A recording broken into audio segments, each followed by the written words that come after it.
सूरजपुर गांव में कई दिनों से काला सूरज ही उग रहा था। गांव में अंधेरा छाया हुआ था। इससे गांव के लोगों को त्वचा और आंखों के रोग हो रहे थे। धीरेन्द्र जी गांव के वैद्य थे। उनकी बेटी सपना उनका वैद्य के काम में साथ देती थी। तभी सरला ने आकर कहा, धीरेन्द्र जी, ये अजीब सा काला सूरज हमें खत्म कर देगा। हमारी फसलें मुरझा रही हैं, हमारी त्वचा जल रही है और आंखों में अजीब सा दर्द हो रहा है। कोई उपाय करो। इस काले सूरज ने तो जीना मुश्किल कर दिया है। आप घबराए नहीं, मैं कुछ करता हूँ। सपना, हमारी जड़ी बूटियाँ खत्म हो चुकी हैं। तुम जाकर आज ही जंगल से जड़ी बूटियाँ लेकर आओ।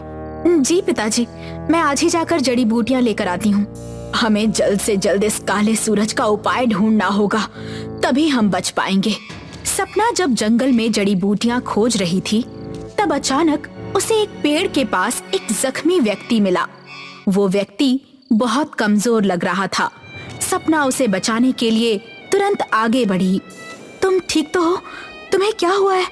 कौन हो तुम? मैं उजाले का रक्षक हूँ। जड़ी बूटी लेने आया था, लेकिन काले सूरज ने मुझे जख्मी कर दिया।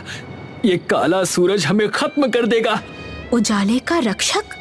काले सूरज से लड़ने का एकमात्र तरीका है इस जंगल में छिपी एक खास जड़ी बूटी जो काले सूरज के प्रभाव को खत्म कर सकती है। ये वही जड़ी बूटी है। रक्षक ने सपना को एक जड़ी बूटी दी। ये किसी भी सामान्य जड़ी बूटी से अलग थी। क्या मैं इससे काले सूरज के संकट को खत्म कर सकती हूँ? हाँ, काले सूरज की एक गुफा है जहाँ पर उजाले के देवता की एक अंगूठी है। काले सूरज ने उस पर कब्जा कर लिया है। उस अंगूठी पर इस जड़ी बूटी का रस डाल दिया जाए तो उस काले सूरज का प्रभाव दुनिया से खत्म हो सकता है। लेकिन यह काम किसी एक इंसान को करना होगा। मैं इंसान नहीं हूँ, एक देवदूत हूँ। लेकिन इंसान ही क्यों? क्योंकि ये सब इंसानों की वजह से हुआ है। इंसान अंदर से खोखला हो चुका है। उसके अंदर से आत्मविश्वास और साहस खत्म हो रहा है। अगर तुम अपना साहस और आत्मविश्वास जगाकर एक कर सको तो पूरी इंसानियत इस काले सूरज पर विजय प्राप्त कर सकती है। ठीक है, आप पहले घर चलिए, आपको इलाज की जरूरत है। सपना रक्षक को घर लेकर आई। रक्षक जब ठीक हुआ तो कहने लगा, सपना, काले सूरज की उस गुफा तक जाने का रास्ता बहुत कठिन है। मैं तुम्हारे साथ जा तो सकता हूँ, लेकिन तुम्हें भी अपनी हिम्मत दिखानी पड़ेगी। अपने अंदर के डर से जीतना होगा। रक्षक जी, सपना बहुत हिम्मत वाली लड़की है। हाँ, मैं उस गुफा तक जाकर उस काले सूरज को खत्म करूंगी। मेरे लिए ये कठिन होगा, लेकिन असंभव नहीं। सपना, कहना आसान है लेकिन करना मुश्किल। ध्यान रखना, मैं तुम्हारे साथ चल तो सकता हूँ, लेकिन सिर्फ गुफा तक। गुफा के अंदर मैं नहीं जा सकता। गुफा के अंदर तुम्हें ही जाकर उस अंगूठी को ढूंढकर उस पर चमकीली जड़ी बूटी का रस डालना होगा। और इस सफर के दौरान तुम्हें अपने आत्मविश्वास और साहस को बरकरार रखना होगा। बोलो सपना, तैयार हो? जी रक्षक जी, मैं तैयार हूँ। सपना और रक्षक जंगल से चलते हुए एक नदी के पास पहुँचे। नदी का पुल पुराना और कमजोर हो चुका था। ये दृश्य देखकर सपना की धड़कन तेज हो गई। ये क्या? पुल तो बहुत पुराना है, कभी भी टूट सकता है। अब हम इसे कैसे पार करेंगे? सपना, डरो मत, हमें इस पुल को पार करना ही होगा। ध्यान रखो, हिम्मत से ही हम इस मुश्किल को पार कर सकते हैं। ठीक है रक्षक जी, मैं डर को अपने अंदर से बाहर निकाल दूंगी। हम दोनों मिलकर ये पार कर लेंगे। सपना ने रक्षक की मदद से पुल पर कदम रखा। पुल की लकड़ियां टूटने के कगार पर थीं, लेकिन सपना ने धीरे धीरे चलते हुए संतुलन बनाए रखा।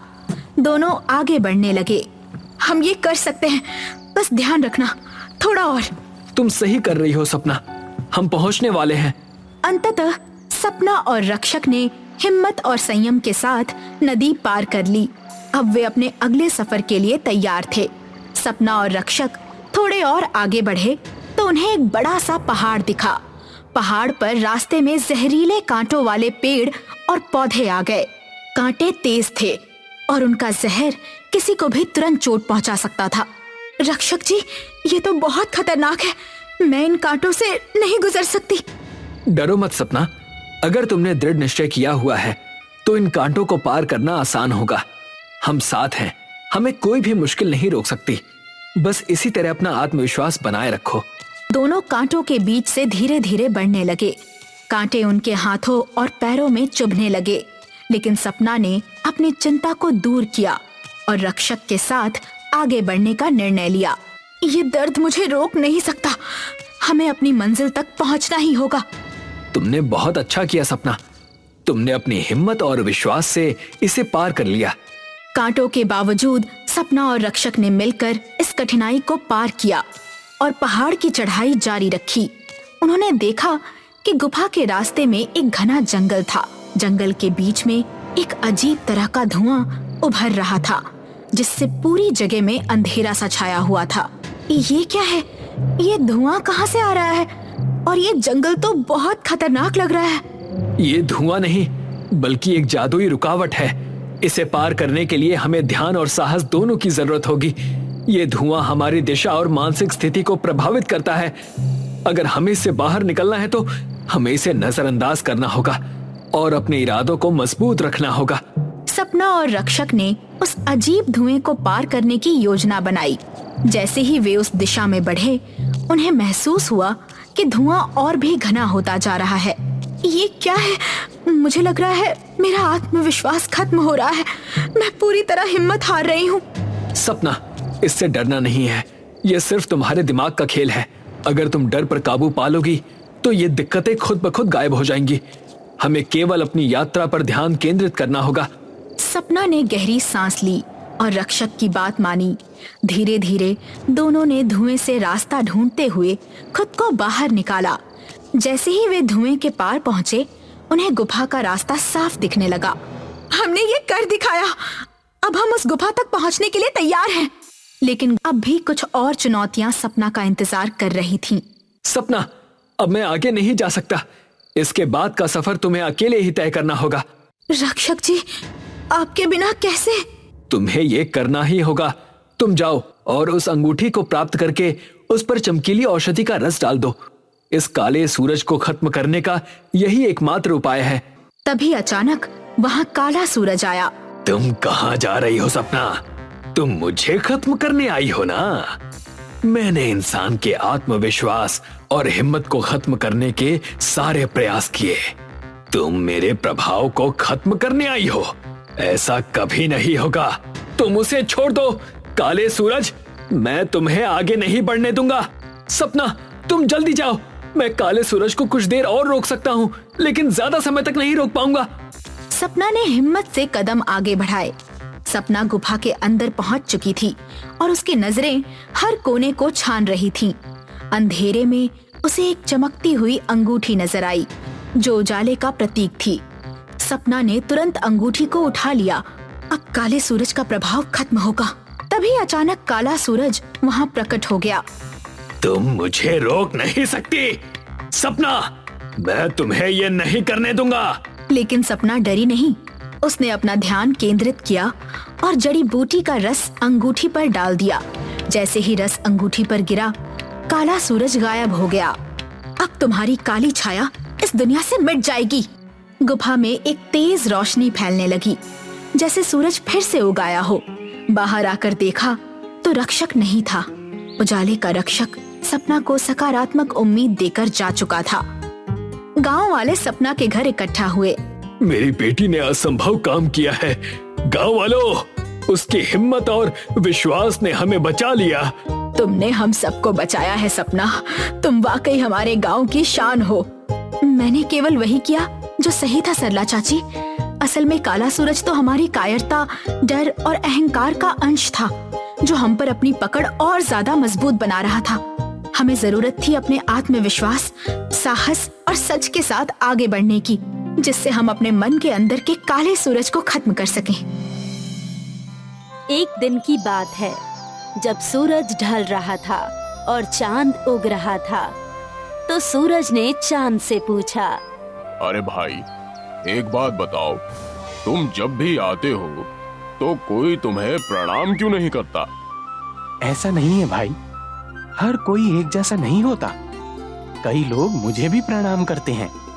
पर मैं तो जब भी उगता हूँ तो सारी दुनिया मुझे जल चढ़ाती है। पर तुम्हें तो कोई भी जल नहीं चढ़ाता।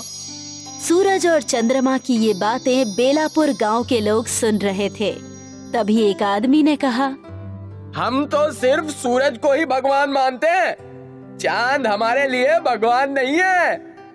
नहीं, ऐसी बात नहीं है, हमें चांद को भी भगवान मानना चाहिए। सूरज भगवान तो हमें रोशनी देते हैं, धूप देते हैं, चांद हमें क्या देता है? हर किसी का अलग अलग काम है। चंद्रमा भी हमें रात को रोशनी देता है। अरे पर उस रोशनी का हम क्या करेंगे? रात को तो हम सोए रहते हैं, हमें रात को रोशनी की जरूरत नहीं है। पर चांद का होना भी जरूरी है। हमें चांद की जरूरत नहीं है। अगर चांद नहीं भी होगा तो हमारी जिंदगी में कोई भी फर्क नहीं पड़ेगा। उसका होना और ना होना एक ही बराबर है। इस आदमी और औरत की बात चांद और सूरज दोनों सुन रहे थे।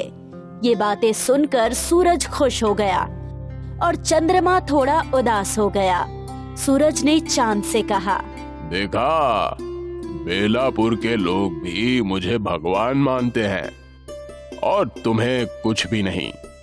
ये लोग मेरी पूजा करते हैं। पर मैं भी तो इन्हें रोशनी देता हूँ। अगर मैं ना रहूं तो इन लोगों की जिंदगी अस्त व्यस्त हो जाएगी। कोई बात नहीं, वैसे भी इन लोगों को तुम्हारी जरूरत नहीं। अगर ऐसी बात है तो ठीक है, मैं अब से आऊंगा ही नहीं। चंद्रमा गुस्सा होकर वहाँ से चला जाता है। चंद्रमा के जाने के बाद बेलापुर में रात को अंधेरा छा जाता है।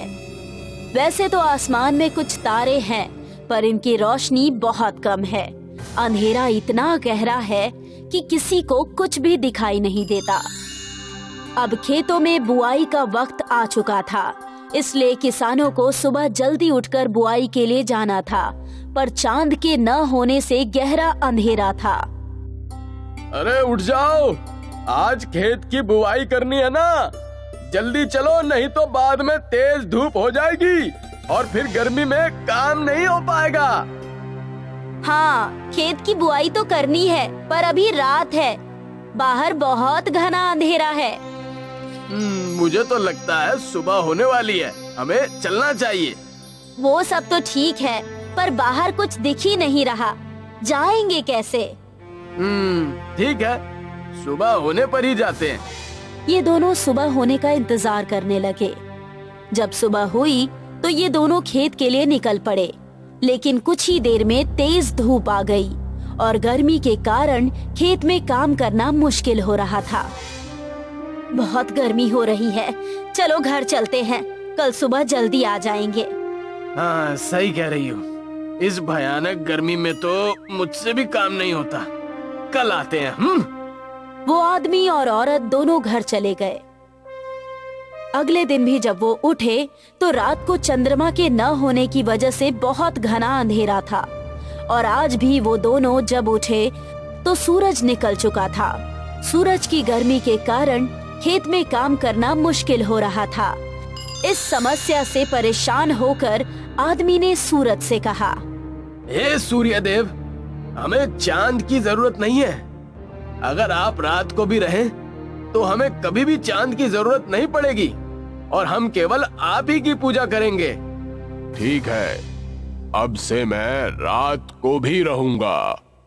अब दिन खत्म होने के बाद सूरज रात को भी बेलापुर में ही रहने लगा, जिससे दिन ढल ही नहीं रहा था और रात हो ही नहीं रही थी।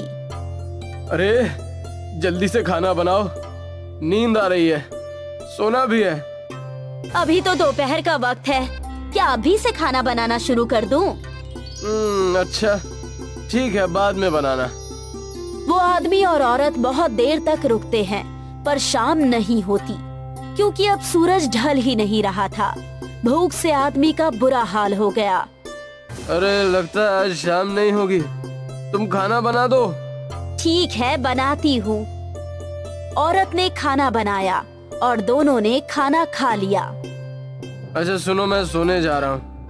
अभी तो रात ही नहीं हुई। हाँ, सूरज भी तेज चमक रहा है, पता नहीं रात कब होगी। मैं तब तक नहा लेता हूँ। वो आदमी नहाने चला गया। बाप रे, आज तो बहुत गर्मी है, पता नहीं इतनी गर्मी में कैसे रहेंगे।